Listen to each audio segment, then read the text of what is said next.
Hey, it's Asania, baby. Hey, it's Deshaun, baby. And it's a Lite-Bulb moment. Hell yeah. It's a motivational podcast. Show is. Mm-hmm. Is it? It is. Mm-hmm. Y'all check it out. Check it out.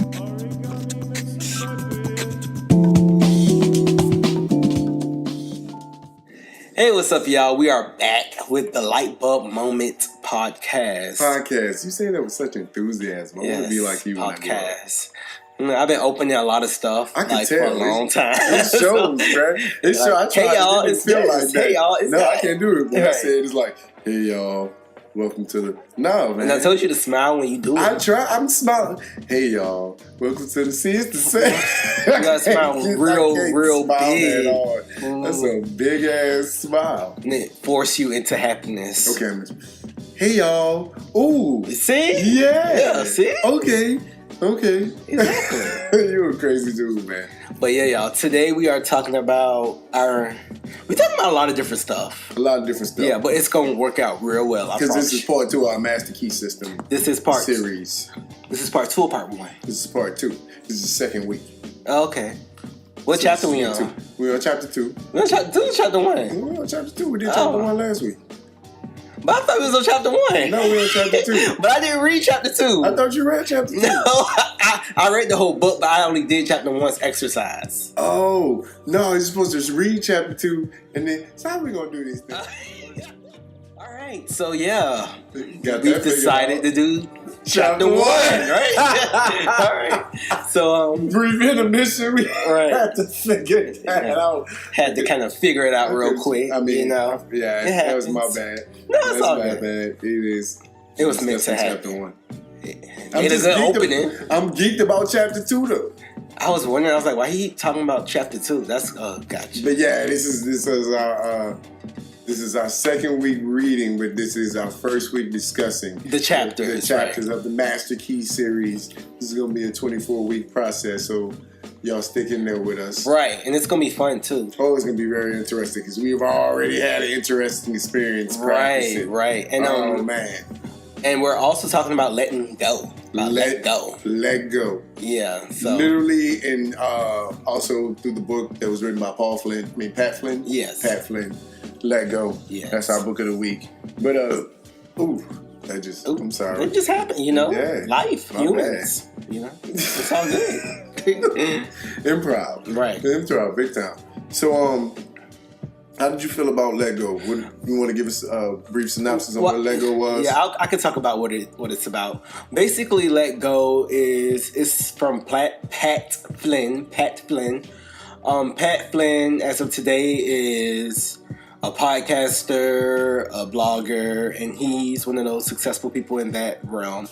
And before he was doing that, he was in architecture. And it was crazy. Yeah, he was talking about in the book how he was working his way, being perfect, doing everything he was supposed to do. He got his architecture job. And then it was right around the recession of the mid-2000s, I believe. Yeah, it was like 2006, 2007. Yeah, somewhere around that time. Economic crash between 2006, 2008. Right, and he was working his ass off, and then he got laid off. And in the midst of getting laid off, he was studying to become better at his job to get little promotions. So he created this website to help him keep up with his studies and stuff like that. So he can go anywhere and have, internet connection and study. So people started to like his website, and he really didn't pay attention to how many people were following his website. Yeah, he's picking up a fan base like a mug. Picking up a big, stupid fan base like a whole lot of people. And then right when he got fired, he kind of stumbled upon his group of bloggers. Audience. Yeah. It was because it was a group of bloggers who helped him show... Right. Who helped him figure out what his audience was. Right. And then once he figured out his audience, the group of bloggers, which became his network, right, for getting his product out and his confidants.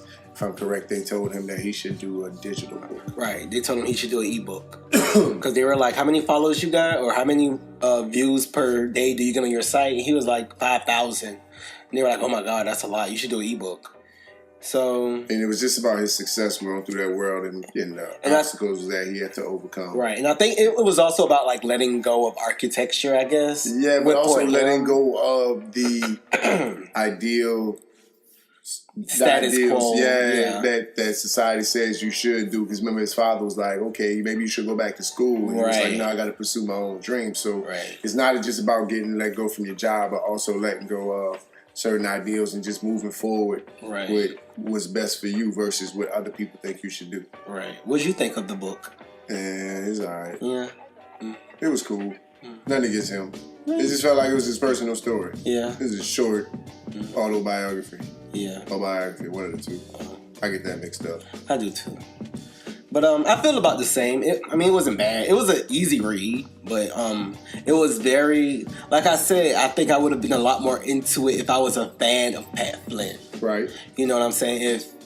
And it also made me think about how fans be into the little stuff about the people they admire that no one else really cares about. True. Because I think Pat Flynn's fans probably got a kick out of, so that's what happened before he... That's how he came about. Yeah, that's how he came about. That's who you were before you got to this status. Right. I mean, it was cool just kind of getting you motivated to go out and step out on your own, pursue your hustle. But it was also kind of something you spoke on earlier. There's a little trick to it. Y'all let go if y'all want to. He already had his hustle to a degree. Exactly. Even though he didn't realize it was a hustle, he had something to fall back on. Right. Exactly. Right, he had something to build up on, so it wasn't like he just went out there and he had to figure out what it was. Exactly. He wasn't on the cliff. Right. Actually, he was on a cliff with a parachute. Right, exactly. Meanwhile, everybody else on that same cliff. Oh, right. With no parachute. They're like, Lord, don't let me hit the ground. If I do, let me hit it landing. Right. But I mean, like you said, it was a cool little entertaining read. Yeah, but it was cool. Like, yeah, it definitely wasn't a waste of time. It wasn't annoyingly long. Right. You know, some books just be long. Like, what the fuck? Right. It wasn't like subtle art. Subtle art of not giving the F was like, son. Yeah, that was a great book for us to like start our little book series. Yeah, it was deep as hell. Definitely man. A home run. I didn't have any epiphanies after I finished this book. No, it was kind of like, that's nice. I think that's how I'm gonna start gauging them. Right. We should have on the Lite-Bulb scale. We didn't have any Lite-Bulb moments from none. So on the Lite-Bulb scale of 1 to 5, how many Lite-Bulbs would you give? I didn't get any Lite-Bulbs. Ooh, so I mean, dark dim light. I would say.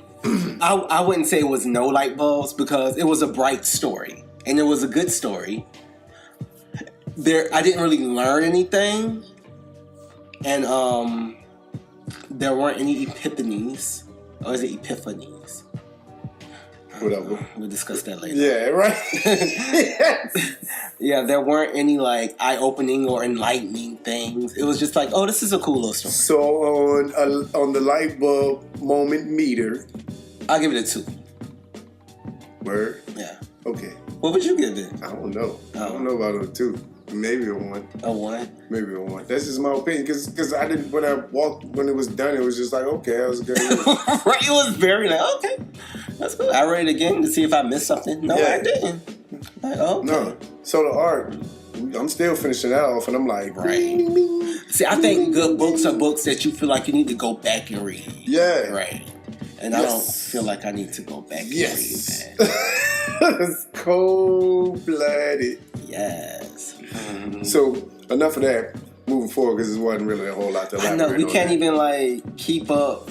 It's not a lot. It's not. But I'm sure Pat Flynn's fans, if it's any Pat Flynn's fans, I'm sure y'all already read it. It was a nice goal for his first go-around. Actually, he has a whole list of ebooks, right? Yeah. So he probably has some really great books. He's got a series. He got a whole series. Because I think this was his very first ebook, right? Yeah, it was. Yeah, it was his very first ebook. So. You are correct, sir. Like I said, it was a valiant attempt. Maybe, and it was almost like his little group he was a part of, the online business group. Mm-hmm. It's almost like they were saying, you should do an ebook because you're going to make money because you got all those followers. And you can just talk about whatever you want to talk about. And I think that's what happened. And you'll figure it out as you go. Right. But if you got that many followers, if you're getting like 100,000 people to your site a week, then whatever you sell, somebody going to buy. Somebody. I think that's what it was. That's really what it was. You know what, Pat? You should just do whatever, because you got this many people paying attention to what you say. That's what they said. That's some and it worked. Yeah, it did. So yeah, but I ain't hating though. It's all good. On to the next part. The Master Key System Series. Master Key, Chapter 1. Chapter 1. Onesies. How did you feel about Chapter 1? What did you get from Chapter 1? I liked it. I think it's a great way to really start out. And I love that we're taking this like step by step, because now I can really think about Chapter 1 and not like rush into Chapter 2. Mm-hmm. But I guess the basic thing that Chapter 1 is trying to get you to do is control your body. And Go ahead. I don't mean to cut you off. Yeah, and to me, it's simple. Like, I could sit in the spot for a long time. That is...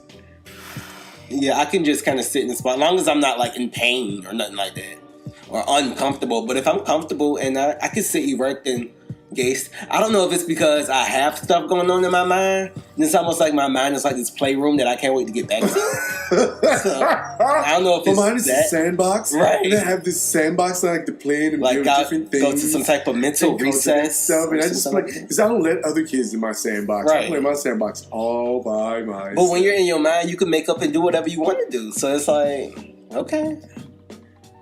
So I don't know. So Chapter 1 was more about getting in and understanding the physical, and understanding how you manifest.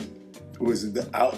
You got to control the in before you control the out. The in and the out. Yeah, the in and the out. Right. Exactly. Yeah. And before you can control the in, you have to be able to control the out. I think it's the other way around. No, because that's the whole point of getting you to sit still for 15 to 30 minutes. Okay, so Chapter 1, we have a weekly assignment. And at the end of Chapter 1, you're required to sit still for 15 to 30 minutes for 3 to 4 days or a week total.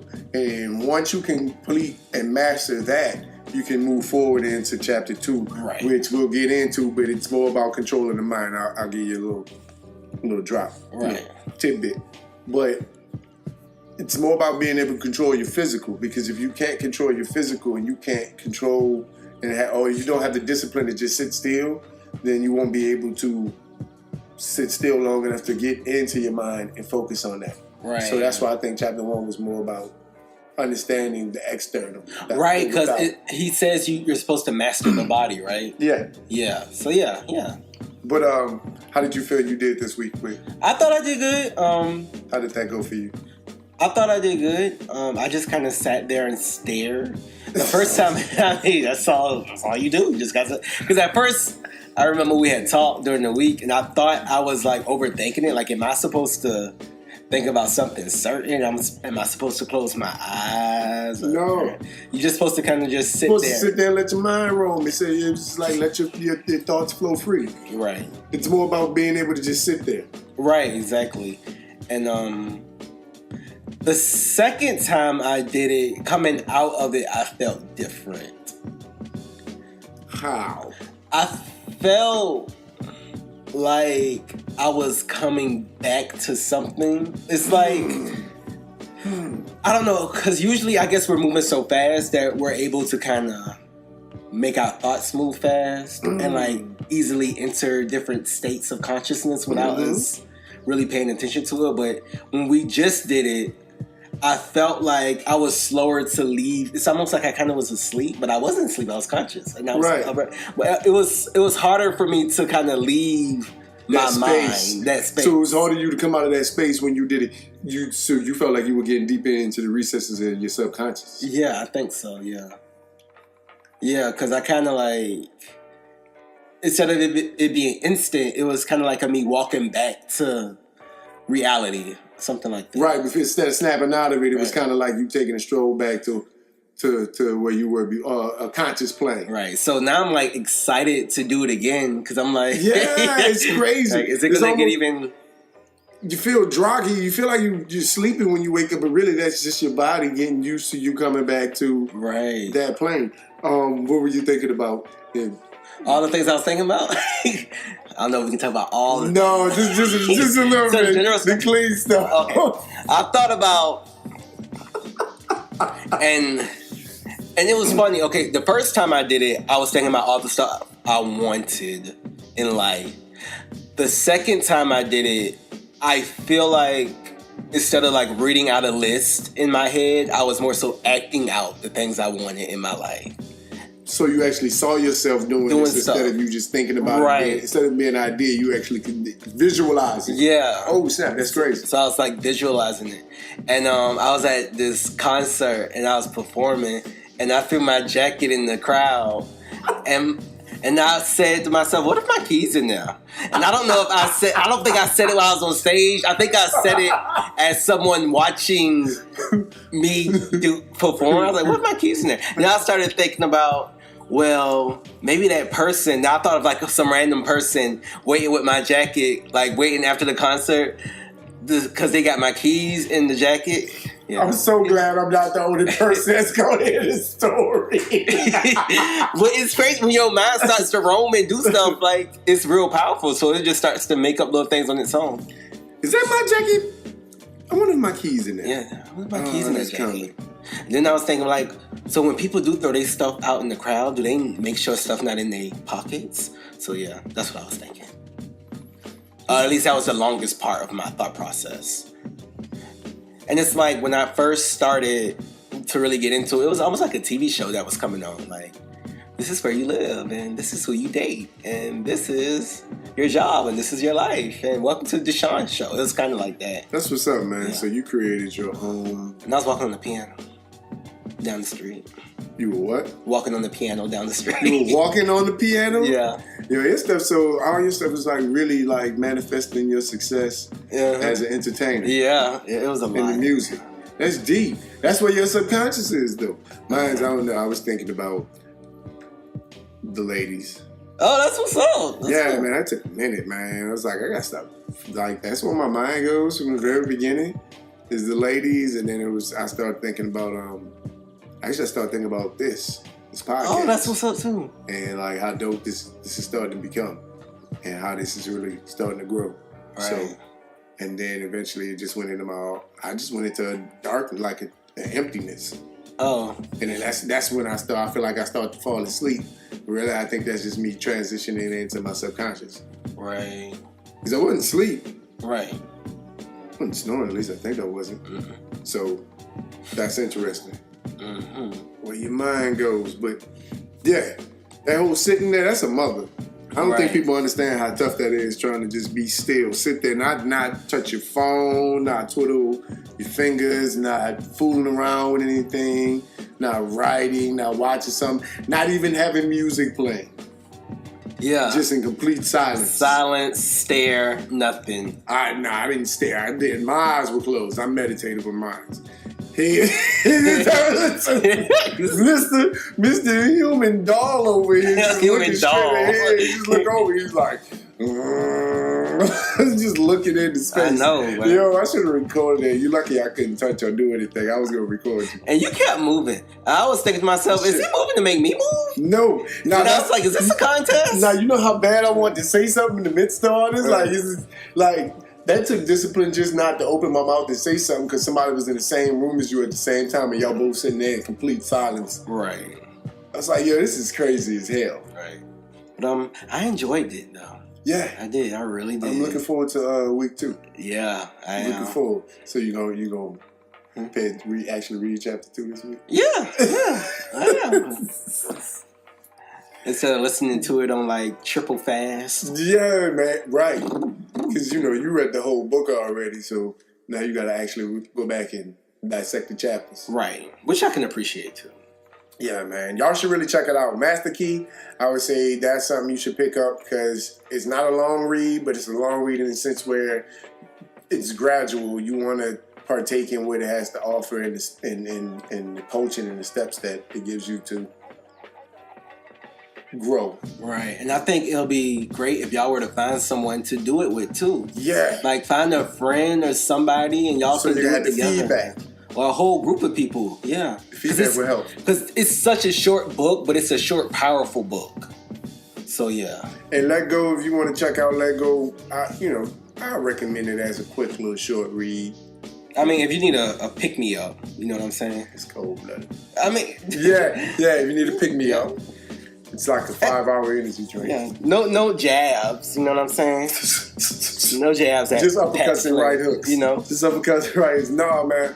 I wish him the best of luck. Yeah, I mean, he's doing great. Yeah. Hell, he need to come wish us the best of luck. Yeah, touche.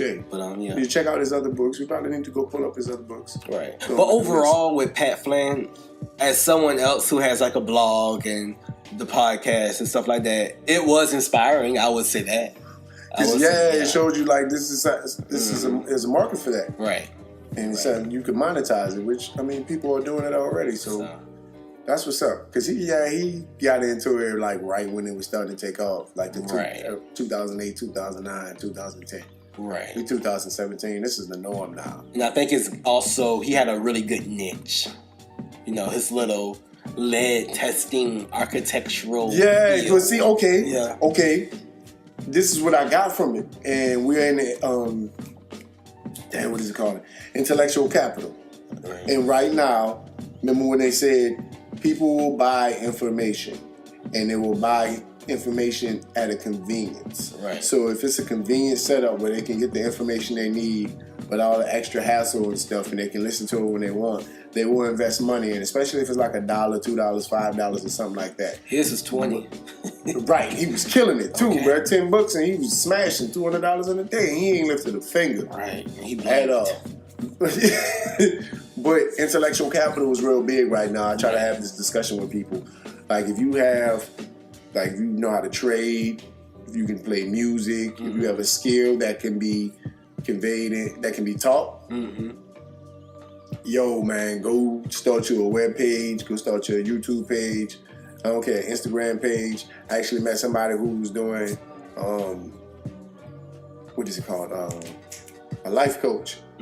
And nothing against it at all, but I realized like she has a certain amount of information that she can help people grow and become better with. So she can take that and market it and sell it. Because it's really just information and her intellectual capital. And nowadays, that's what we're making money off. Think about most people who sit down and watch a video or whatever for an extended period of time just because they're learning something. It's not for, you know, it may come off as entertainment purposes, but for the most part, they're getting something from it. It's going to help them grow. I'll even take it a step further. I think, because we've always had intellectual capital because we've had degrees and certifications and stuff like that. But I think now that you have the internet and all this technology, you have an avenue to get it out on, right? It's easier to get the intellectual capital, and it's easier to be paid for your intellectual capital. Not only that, you got people doing seminars. You can promote your seminars a lot better. When you think about a real estate seminar, stock trading seminar, or anything like that, like my mentor was doing Photoshop and Illustrator and design seminars for, you know, he was part of a group that was offering it. He was one of the teachers. But it was a seminar I started taking an actual class because as we get older, people don't necessarily want to go to the traditional way of learning is no longer that. Like going to a school, sitting in the class, sitting in front of a teacher. Right. You know what I'm saying? It's just basically you go somewhere and find the information and get it from there. And if it's a certificate or whatever that you get from it, that's all we really want nowadays. Right. The degree doesn't hold the same level of, what's the word I'm looking for, credibility as it used to. Right. Because think about it, he got a degree, he got the master's, he went through all that stuff. Right. He's ended up still getting, you know, and security. The degree doesn't offer the same level of security that you thought it did at one point in time. The book displayed that. Right. He couldn't find another gig. Right. He had a hard time. He called everywhere. His job was letting him go, so he had to go out and get it on his own. Right. That's what's up. But that was up. Yeah. It's almost like you can do anything. Like, if you're an expert in something, it would be very smart for you to get a website and start a YouTube channel. Even if you are like an expert at making beds. If you can like really... And convey that information to somebody and build up and present it in the right way. And do it on your own. Yeah, you can really if your grandma is good at cooking and she got her own recipes and stuff, record her and get her Instagram page or a Snapchat or YouTube or something. Or YouTube and record her doing that. Yeah. Especially if it's entertaining. I guarantee nowadays that's going to take off. You just have to be consistent. And, you know, and it's all about presentation too. True. Yeah. That's what I'm learning about this. Right. That's what's up. Well, that's what's up. Coming to an end. What was your light bulb moment of the day? I would say my light bulb moment was when I was doing my meditation Well, I guess it's called meditation. How powerful it was. Yeah. So you weren't expecting to get that from me? I expected to, because I like to daydream. I would waste a whole day daydreaming. I'm a daydreamer to the core. I daydream and channel and waste time. Like, if I can get paid for that, I would be rich.